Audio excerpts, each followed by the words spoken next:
శ్రీ గురుభ్యో నమః. మహాగణాధిపతే నమః.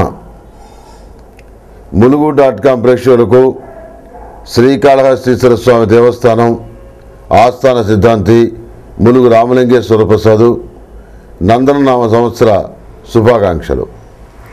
ఈ నందననామ సంవత్సరం ఏ విధంగా ఉంటుంది, నవనాయక ఫలితాలు ఎలా ఉంటాయి, రాశి ఫలితాలు ఏ విధంగా ఉంటాయి, దేశ కాలమాన పరిస్థితులు ఏ విధంగా ఉంటాయి అనేది శుభతిథి పంచాంగం ప్రామాణికగా నా పరిజ్ఞానం సహకరించిన మేరకు ఈ పంచాంగ పఠనం కార్యక్రమంలో తెలియజేస్తాను. పంచాంగ పఠనం నేను చేస్తున్నాను, పంచాంగ శ్రవణం మీరు చేస్తున్నారు. ముందుగా నవనాయక ఫలం. సంవత్సరం రాజ్యాధిపత్యం శుక్రుడికి వచ్చింది. శుక్రుడికి రాజ్యాధిపత్యం రావడం వల్ల వినూత్నమైన పథకాలు అమల్లోకి వస్తాయి. పరిపాలన పరంగా నియంతృత్వం కొనసాగుతుంది. పరిపాలన ఏకపక్షంగా ఉంటుంది. ఉమ్మడి నిర్ణయాలు ఉండవు. సురాపాన కారకో శుక్రః అన్నారు. ఈ ప్రామాణికను అనుసరించి మద్యపాన వినియోగం ఇప్పటికంటే ఎక్కువగా అధికమవుతుంది. యువతీ యువకుల జీవితాల్లో మద్యపానము భాగమవుతుంది. పరిపాలనలో స్త్రీల ఆధిపత్యం పెరుగుతుంది. వర్గ పోరాటాలు అధికమవుతాయి.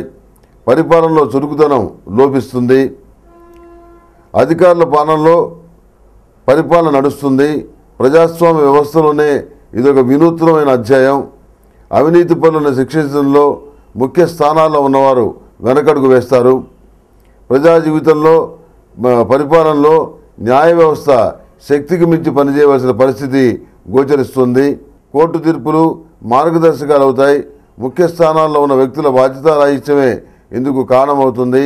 మహత్తరమైనటువంటి ఆలోచనలను, ప్రజలకు సేవ చేసే అంశాలను చక్కగా బేరీజు వేసుకున్న పాలకులు వాటిని అమలు చేసే విషయంలో ఘోరంగా విఫలమవుతారు. ఇక మంత్రిత్వం కూడాను శుక్రుడికే వచ్చింది. బ్రాహ్మణ గ్రహానికి మంత్రిత్వం రావడం మంచిదే. స్త్రీలు అన్ని రంగాల్లో విశేషంగా రాణిస్తారు. అధికారులు, ప్రభుత్వాలు స్త్రీలకు అనుకూలంగా వ్యవహరిస్తారు. అనుకూలమైన చట్టాలు చేస్తారు. భార్యా బాధితులు అధికమవుతారు. విడాకుల సంఖ్య పెరుగుతుంది. యువతీ యువకులు మద్యపానానికి, మత్తు పదార్థాలకు బానిసలవుతారు. నార్కాటిక్ డ్రగ్స్కి సంబంధించిన కేసులు ఎక్కువ అవుతాయి. మన సాంప్రదాయానికి, సంస్కృతికి ఇది గొడ్డలి పెట్టుగా పరిణమిస్తుంది. కఠినమైన మరొక సమస్యగా మారుతుంది. బెల్ట్ షాపుల వల్ల గ్రామాల్లో విద్వేషాలు, స్త్రీలలో ఆందోళన పెరుగుతాయి. మత మార్పిడి వ్యాపారంగా మారుతుంది. భార్యాభర్తల మధ్య ఉన్నటువంటి చిన్న చిన్న విభేదాలు కూడా ఎడబాటుకే దారితీసే పరిస్థితి గోచరిస్తుంది. అవినీతి పరులైన వారు చట్టం చేతిలో చిక్కుకోవడం జరుగుతుంది. పాలు, నెయ్యి, మద్యం, తీపి పదార్థాలు, ఆకుకూరలు, పండ్లు, పూలు అధిక ధర కలిగి ఉంటాయి. తదుపరి సేనాధిపత్యం గురువుకు వచ్చింది. బ్రాహ్మణ గ్రహానికి సేనాధిపత్యం రావడం అనేది మంచిది కాదు. ఇందువల్ల సమాజంలో నేర ప్రవృత్తి పెరుగుతుంది. బలహీనలపై దాడులు జరుగుతాయి. స్త్రీలపై అత్యాచారాలు జరుగుతాయి. బలవంతులైన వర్గాల మధ్య ఆధిపత్య పోరు సామాన్య ప్రజలకు ఇబ్బంది కలిగిస్తుంది. పొరపాటు నిర్ణయాల వల్ల సంభవించిన నష్టం ద్వారా తిరిగి సాధించేది పొరపాటు నిర్ణయాలే అవుతాయి.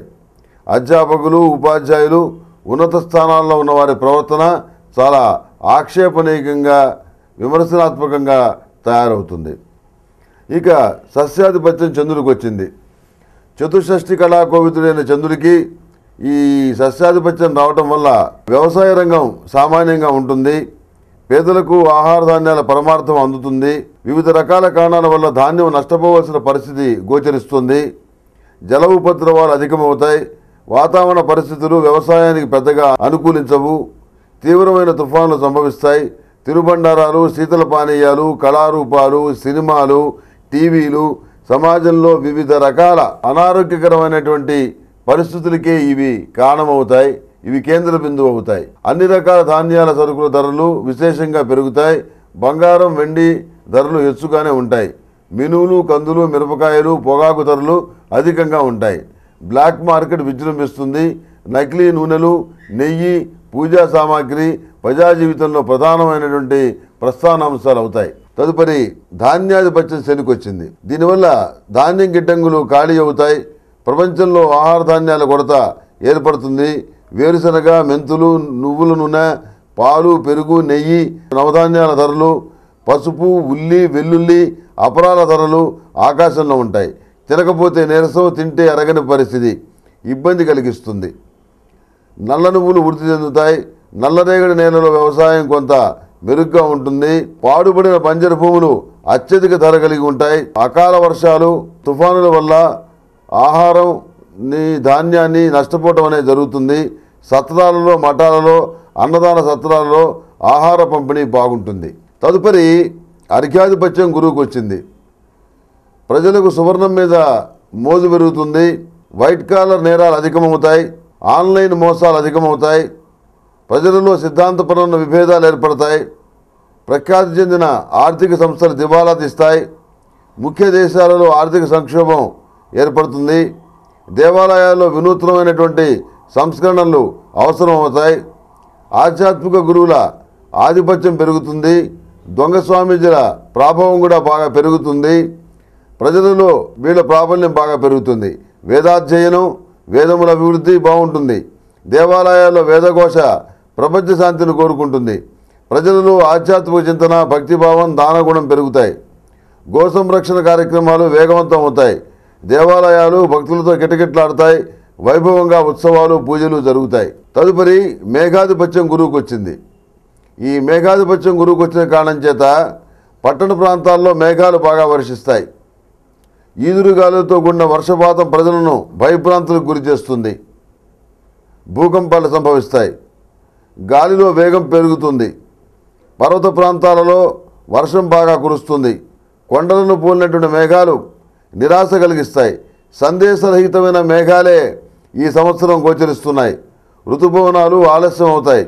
వర్షపాతం తక్కువ. శ్రీ కరనామ సంవత్సరంలో ఏర్పడ్డటువంటి ఇబ్బందుల్ని శ్రీ నందనామ సంవత్సరంలో అధిగమించే పరిస్థితి లేనే లేదు. ఎండాకాలం తీవ్రమైనటువంటి దయారహితంగా ఉంటుంది. ఇక రసాధిపత్యం బుధుడికి వచ్చింది. రసాధిపత్యం బుధుడికి వచ్చిన కారణం చేత ఆధునిక విజ్ఞానం, పరికరాలు దేశానికి పెను సవాలుగా నిలుస్తాయి. రస సంబంధమైన వస్తువులు, ఫార్ములాలు విద్రోహుల శక్తులకు వెళ్తాయి. స్త్రీలపై అత్యాచారాలు నిరోధించడానికి కఠినమైనటువంటి చట్టాలు ఇంకా అవసరమని సమాజం, ప్రభుత్వం గుర్తిస్తుంది. రాతి నూనెలు అంటే పెట్రోలు, డీజిల్ వంటివి అధిక ధర కలిగి ఉంటాయి. సమర్థుడైన నాయకుడు, నాయకత్వం లేక ప్రజలు ఇబ్బంది పడతారు. ప్రజల దీన రోదన అరణ్య రోదనే అవుతుంది. తదుపరి నీరసాధిపత్యం చంద్రుడికి వచ్చింది. చంద్రుడికి నీరసాధిపత్యం వచ్చింది. నిజమైనటువంటి కళారూపాలకు, కళాకారులకు గుర్తింపు లభించదు. దాన ధర్మాలు చేసేవాళ్ళు కూడాను దొంగ స్వామీజీలకి, ఎందుకు పనికిరాని వాళ్ళకి, మోసగాళ్ళకే సహాయపడతారు. కానీ నిజమైనటువంటి వాళ్ళకి సహాయం చేయడానికి చేతులు రావు.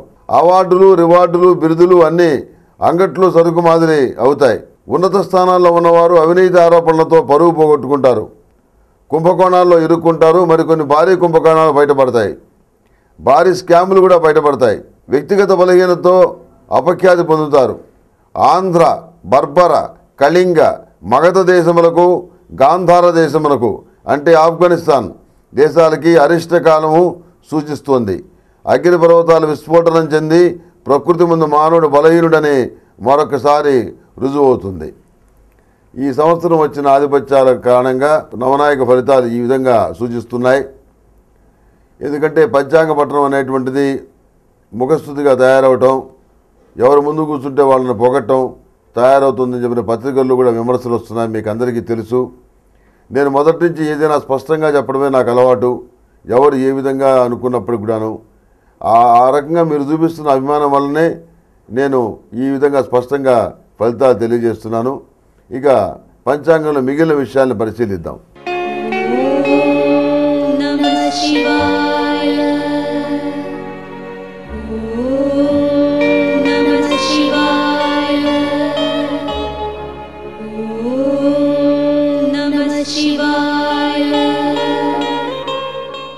శ్రీ నందనామ సంవత్సరంలో కర్తరి నిర్ణయం. శ్రీ నందనామ సంవత్సరం వైశాఖ శుద్ధ త్రయోదశి శుక్రవారం అనగా 4/5/2012 నుండి జ్యేష్ఠ శుద్ధ సప్తమి 28/5/2012 సోమవారం వరకు వాస్తు కర్తరి. 28/5/2012 సోమవారం నాడు ఈ కర్తరి త్యాగం అవుతుంది. ఈ కర్తరి సమయంలో శంకుస్థాపన, గృహ నిర్మాణ పనులు, గృహప్రవేశాదులు నిషిద్ధం. ఇక మౌఢ్యమి నిర్ణయం. గురుమౌఢ్యమి ఏప్రిల్ 29 నుంచి మే 29 వరకు. శ్రీ నందనామ సంవత్సరంలో 29/4/2012 ఆదివారం నుండి 29/5/2012 మంగళవారం వరకు గురుమౌఢ్యమి. 29/5/2012 నాడు గురుమౌఢ్యమి త్యాగం అవుతుంది. అంటే అప్పటి నుంచి గురుమౌఢ్యం ఉండదు అని చెప్పిన అర్థం. తర్వాత శుక్రమౌఢ్యమి. శుక్రమౌఢ్యమి జూన్ 1వ తేదీ నుంచి జూన్ 10వ తేదీ వరకు ఈ శుక్రమౌఢ్యం ఉంది. తిరిగి ఈ శుక్రమౌఢ్యమి 22/2/2013 నుంచి 23/4/2013 వరకు ఈ శుక్రమౌఢ్యమి ఉంది. 23/4/2013 తోటి శుక్రమౌఢ్యం త్యాగం అవుతుంది. ఇక నర్మదా నది పుష్కరాలు 17/5/2012 నుంచి 28/5/2012 వరకు నర్మదా నది పుష్కరాలు. ఆ సమయంలో ఆ ప్రాంత వాసులకు శుభకార్యాలన్నీ కూడాను నిషిద్ధం. ఇక మకర సంక్రమణ పుణ్యకాలం. శ్రీ నందనామ సంవత్సరం పుష్యశుద్ధ తదియ సోమవారం అనగా 14/1/2013 నాడు ఉదయం 6:59 సూర్యభగవానుడు రవి ఉత్తరాషాఢ నక్షత్రం ద్వితీయ పాదం మకర రాశిలో ప్రవేశించడం వలన మకర సంక్రమణం ఉత్తరాయణ పుణ్యకాలం ఏర్పడుతుంది. ఈ 14/1/2013 సోమవారం మకర సంక్రాంతి రోజున పితృదేవతలకు శక్తి కొలది శాస్త్రానుసారంగా తృప్తి చేయటం అనేది చెప్పదగిన సూచన. శ్రీ నందనామ సంవత్సరంలో గ్రహణాలు 20/5/2012 ఆదివారం నాడు సంపూర్ణ సూర్యగ్రహణం. ఇది మేషరాశిలో ఈ గ్రహణం ఏర్పడుతుంది. 4/6/2012 పాక్షిక చంద్రగ్రహణం. 13/11/2012 సంపూర్ణ సూర్యగ్రహణం. 28/11/2012 బుధవారం నాడు ప్రచ్ఛన్న చంద్రగ్రహణం. ఈ గ్రహణాలు ఇవి కూడా మంచివి కావు. ఇవి ప్రపంచారిష్ట, దేశారిష్ట, ప్రాంతారిష్ట ఫలితాలకే దారితీస్తాయి తప్పితే వీటి వల్ల ఎలాంటి ప్రయోజనం ఉండదు. కనుక గ్రహణం కనిపించినా కనిపించకపోయినా అశ్విని నుంచి రేవతి వరకు ఉన్నటువంటి 27 నక్షత్రాల వాళ్ళు కూడాను శివాలయంలో సర్పసూక్త సహిత మహాన్యాసపూర్వక ఏకాదశి రుద్రాభిషేకాన్ని చేయించాలి. గ్రహణదోషం మరింత ఎక్కువగా ఉన్నవాళ్ళు జన్మరాశిలో కానీ జన్మ నక్షత్రంలో కానీ గ్రహణం పడితే రుద్రపాశుపత హోమాన్ని చేయించాలి. అది అరిష్టాలను ఆపుతుంది, గ్రహణ సంబంధమైన దోషాల్ని నివారిస్తుంది.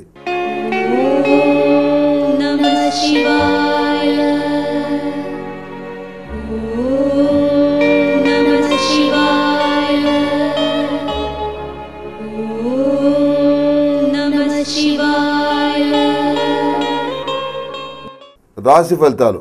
మేషం నుంచి మీనం వరకు ఉన్నటువంటి 12 రాశుల వారికి శుభతిథి పంచాంగ ప్రామాణికగా ఈ రాశి ఫలితాలు తెలియజేస్తాను.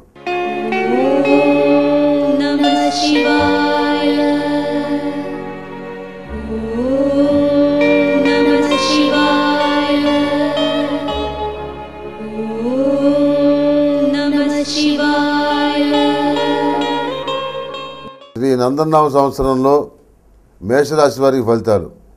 ఆదాయం 2, వ్యయం 8, గౌరవం 1, అగౌరవం 7. మేషరాశి వారికి సంవత్సరం చాలా బాగుంది. ఆర్థిక విషయాలు అనుకూలంగా ఉన్నాయి. దీర్ఘకాలిక సమస్యలు కొన్ని పరిష్కారం అవుతాయి. వివాహాది శుభకార్యాలు ఓ కొలిక్కి వస్తాయి. గురుగ్రహ అనుకూల ప్రభావం చేత సమాజంలో స్థాయి పెరుగుతుంది. విద్యా ఉద్యోగ విషయాల్లో అభివృద్ధి ఉంటుంది. పోటీ పరీక్షల్లో విజయం సాధిస్తారు. మంచి ఉద్యోగం లభిస్తుంది. జాబ్ సాటిస్ఫాక్షన్ ఉంటుంది. గతంలో చేసిన అప్పులను తీర్చివేస్తారు. ఏదో ఒక ఖర్చు తగ్గించుకుందామని మీరు ప్రయత్నం చేసినా ఆ ప్రయత్నాలు సఫలీకృతం కావు. విచిత్రమైన విషయం ఏమిటంటే అవసరం ఏర్పడినప్పుడు డబ్బు ఏదో రూపంలో వస్తుంది, అవసరం లేనప్పుడు డబ్బు ఏ రూపంలోనూ రాదు. కొన్ని పెళ్లి సంబంధాలు దగ్గర వరకు వచ్చి వెళ్ళిపోతాయి. ఆటుపోట్లు ఏర్పడి చివరకు మంచి సంబంధం కుదురుతుంది. ఆధ్యాత్మిక రంగంలో రాజకీయాలు మీకు చేదు అనుభవాల కారణమవుతుంది. దొంగ స్వామీజీలను నమ్మి మోసపోతారు. కొన్ని విషయాల్లో మీరు తీసుకున్న నిర్ణయాలు ప్రతికూల ఫలితాలను ఇస్తాయి. పొరపాటు నిర్ణయాలు తీసుకున్నందుకు మిమ్మల్ని మీరే నిందించుకుంటారు. కాంట్రాక్టులు, లీజులు, లైసెన్సులు, సబ్ కాంట్రాక్టులు మొదలైనవి లాభిస్తాయి. వ్యాపార విస్తరణకు ప్రారంభంలోనే ఆటంకాలు ఎదురైన వ్యాపారం వృద్ధి చెందుతుంది. సామాజికంగా ఏర్పడిన పరిస్థితుల వల్ల సంతాన విషయమై ఎక్కువ శ్రద్ధ కనబరుస్తారు. అధికంగా ఖర్చు చేయవలసిన పరిస్థితులు కూడా ఏర్పడతాయి. ఈ రకమైన ఖర్చులు భవిష్యత్తులో మీకు ఉపయోగపడతాయి. సంతానానికి బంగారు బాట అవుతాయి. వారసత్వపు హక్కులు గుర్తించబడతాయి. వారసత్వంగా రావాల్సిన స్థిరచరాస్తులు మీకు అందుతాయి. బంగారం, వెండి, జాతిరత్నాలు మొదలైన వ్యాపారాలు బాగుంటాయి. ఇంకా 6 పేజీల ఫలితాలు ఉన్నాయి. ఇవన్నీ శుభతిథి పంచాంగంలో చూసుకోండి. ఈ మేషరాశి వారు ఈ సంవత్సరం గణపతి హోమం, రుద్రపాశుపతి హోమం చేయించడం అనేది చెప్పదగినటువంటి సూచన.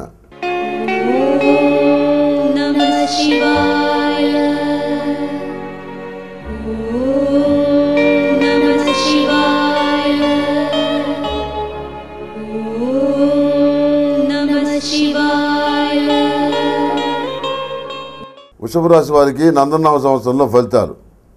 ఆదాయం 11, వ్యయం 14, గౌరవం 4, అగౌరవం 7. వృషభ రాశి వారికి ఈ సంవత్సరం మిశ్రమ ఫలితాలు గోచరిస్తున్నాయి. ప్రతి పనికి ఎంతో కష్టపడితే కానీ ఫలితం లభించదు. జ్యేష్ఠ సంతానం వల్ల చికాకులు ఏర్పడతాయి. ఆర్థిక పరిస్థితి సర్దుబాటుతోనే నడుస్తుంది. మీరు అనుకున్న కార్యక్రమాలకు మీరు అనుకున్న బడ్జెట్ ఏదైతే ఉందో అది దాటిపోతుంది. విద్య, పోటీ పరీక్షలు, విదేశీయానం, విదేశాల్లో చదువుకోవడానికి చేసే ప్రయత్నాలు, గ్రీన్ కార్డు కోసం ప్రయత్నం చేసేవారికి ఈ సంవత్సరం చాలా సానుకూలమైన ఫలితాలు స్పష్టంగా గోచరిస్తున్నాయి. మీ ఆధ్వర్యంలో నడిచేటటువంటి సంస్థలకు, వ్యాపారాలకు అధికారుల వల్ల చికాకులు ఏర్పడతాయి. అడుగడుగునా రాజకీయ పలుకుబడి ఉపయోగించవలసి వస్తుంది. కోర్టు సంబంధమైన వివాదాలు కొంత మలుపు తిరుగుతాయి. న్యాయవాదులను మార్చవలసిన పరిస్థితి ఏర్పడుతుంది. కుటుంబ పరంగా ఆర్థిక భారం అధికమవుతుంది. వృద్ధులు, పెద్దల సంక్షేమానికి ఎక్కువగా ఖర్చు చేయవలసిన పరిస్థితి ఏర్పడుతుంది. ఆదర్శవంతమైన మార్గంలో సక్రమంగా నడుస్తున్న బంధువర్గం నుండి విమర్శలు వస్తాయి. ఇది ఎంతో బాధ కలిగించే అంశంగా మారుతుంది. సంతాన పురోగతి కోసం గట్టిగా ప్రయత్నిస్తారు. వాళ్ళను మంచి మార్గంలో పెట్టడానికి స్నేహితుల సహాయ సహకారాలు తీసుకుంటారు. పిల్లలు అనుకున్న పురోగతి సాధిస్తారు. మీ మానసిక వ్యధను వృధా చేయరు. 2 వర్గాల మధ్య ఏర్పడేటువంటి విభేదాలు మధ్య మార్గంగా మీకు లాభిస్తాయి. అందువల్ల రాజకీయంగా మీరు లబ్ధి పొందగలుగుతారు. వ్యవసాయ సంబంధమైన ఉత్పత్తులు, అందుకు సంబంధించిన వ్యాపార వ్యవహారాలు మధ్యస్థంగా ఉంటాయి. చిల్లర ఖర్చులు అధికమవుతాయి. దూర ప్రాంతంలో ఉన్న మీ వాళ్లను కొంతకాలం ఆర్థికంగా ఆదుకోవాల్సిన పరిస్థితి ఏర్పడుతుంది. కొనుగోళ్లు చేసిన స్థిరాస్తుల విలువ పెరిగినా వాటి నమ్మటాన్ని వీలు లేనటువంటి పరిస్థితి ఏర్పడుతుంది. ప్రతి విషయంలోనూ ఇంట్లో వాళ్ళ జోక్యం అధికమవుతుంది. జోక్యానికి అడ్డుకట్ట వేస్తే విభేదాలు, తగాదాలు, ప్రశాంతమైన వాతావరణం లోపిస్తుంది. అందుకే 100% మీరే సర్దుకుపోతారు. బలవంతులు, సమర్థులు అని నమ్మి కొంతమందితో కలిసి మీరు చేసే వ్యాపారాలు చేదు అనుభవాలు మిగులుస్తాయి. కనుక ప్రతి విషయంలోనూ జాగ్రత్తగా ఉండటం అనేది చెప్పదగిన సూచన. ఈ వృషభ రాశి వారు కూడాను సంపూర్ణ ఫలితాలని శుభతిథి పంచాంగంలో పరిశీలించుకోండి. ఈ వృషభ రాశి వారు ఈ సంవత్సరం మహాపాశుపత హోమం చేయటం అనేది చెప్పదగినటువంటి సూచన.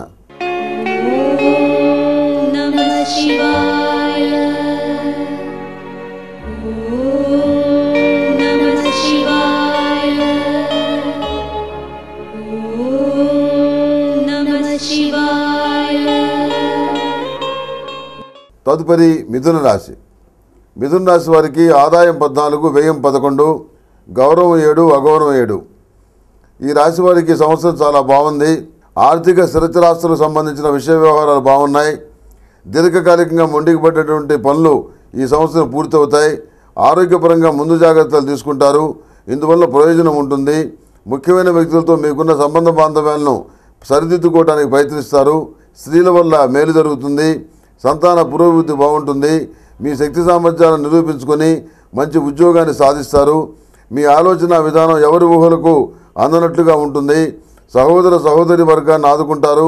ప్రభుత్వ పరంగా రావాల్సిన ప్రయోజనాలను నానా కష్టాలు పడి సాధించుకుంటారు, సానుకూలపరుచుకుంటారు. ఉద్యోగంలో ప్రమోషన్ లభిస్తుంది. వృత్తి ఉద్యోగాల్లో మీ బరువు బాధ్యతలు మరింత పెరుగుతాయి. సోమర్థనానికి స్వస్తి చెప్పి క్రమశిక్షణాయుతమైన బాటలో నడిస్తే మరిన్ని ప్రయోజనాలు చేకూరుతాయి. శుభకార్యాల విషయంలో మీ అంచనాలు నిజమవుతాయి. శుభకార్యాలు నిర్విఘ్నంగా జరుగుతాయి. పిల్లల వల్ల చిన్న చిన్న చికాకులు, సమస్యలు ఏర్పడినా అవి పెద్దగా లెక్కించదగినవి కాదు. మనోహరమైన మీ మాటల విన్యాసంతో ఎదుటి వాళ్ళను ఆకట్టుకుంటారు. వ్యాపారాభివృద్ధి చేస్తారు. కుటుంబంలో ఐకమత్యత సాధించడానికి మీరు చేసే ప్రయత్నాలు విఫలమవుతాయి. కొంతమంది వ్యక్తుల్లో మార్పు రాదని చాలా ఆలస్యంగా గ్రహిస్తారు. మీ కళ్ళ ముందు జరుగుతున్న అన్యాయాల్ని నిరోధించలేకపోతారు. కొంతమంది నోటికి భయపడి అన్యాయాన్ని సైతం ఆమోదిస్తారు. ధనం ఒకటే శాశ్వతం భావించిన వ్యక్తులకు మీ ధర్మసూత్రాలు నచ్చవు. నూతన వాహన యోగం, గృహయోగం రెండూ కలిసి వస్తాయి. ఈ మిథున రాశి వారికి ఈ సంవత్సరం జాతకరీత్యా రుద్రపాశుపత హోమం చేయటం అనేది చెప్పదగినటువంటి సూచన. మిగిలిన పూర్తి ఫలితాలు శుభతిథి పంచాంగంలో పరిశీలించుకోవచ్చు.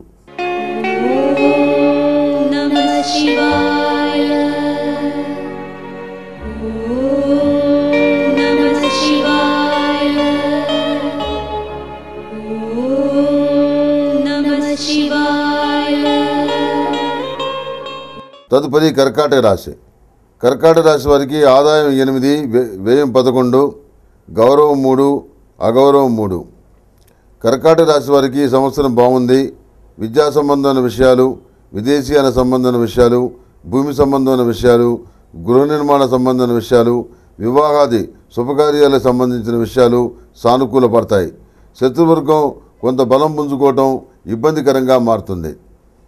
ఉన్నత స్థానాల్లో ఉన్నవాళ్ళు, స్నేహితులు, మీరు నమ్మిన వాళ్ళు నమ్మక ద్రోహం చేస్తారు. ఎవరిని నమ్మాలో ఎవరిని నమ్మకూడదో బేరీజు వేసుకోవడం కష్టతరం అవుతుంది. అత్యున్నత సాంకేతిక విద్యకు సంబంధించి మీరు చేసే ప్రయత్నాలు సఫలీకృతం అవుతాయి. ఐఐటి వంటివి. విదేశాల్లో ఉద్యోగ ప్రయత్నాలు చేసేవారికి కాలం అనుకూలంగా ఉంది. విదేశాల్లో చదువుకోవాలనుకునే మీ కోరిక అతి కష్టం మీద నెరవేరుతుంది. ఈ రాశికి చెందినటువంటి భార్యాభర్తల మధ్య ఓర్పు, సహనం చాలా అవసరం.